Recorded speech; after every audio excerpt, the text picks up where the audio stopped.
বাবা, কিছু বলার ছিল। আমার এখন সময় নাই। বাবা, তুই এখান থেকে যাবি? মাথা নিচু করে সেখান থেকে চলে আসি। এটা আমার সাথে নতুন না, সেদিন থেকে দেখছি। আম্মুর কাছে গেলাম। আম্মু। কি বলবি বল, বলে আমাকে উদ্ধার কর। আম্মু, আমার খুব প্রচন্ড মাথা ব্যথা করছে। তোর এসব ফালতু নাটক দেখার সময় আমার কাছে নাই। নাদিয়াকে স্কুলের জন্য রেডি করতে হবে। আম্মু, আমি ওকে আজ দিয়ে আসি। আমরা তোকে কোনো কিছু করতে বলেছি?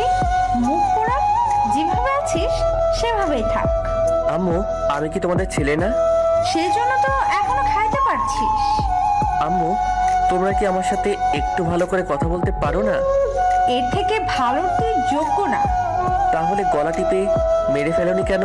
বলে ওইখান থেকে চলে এলাম।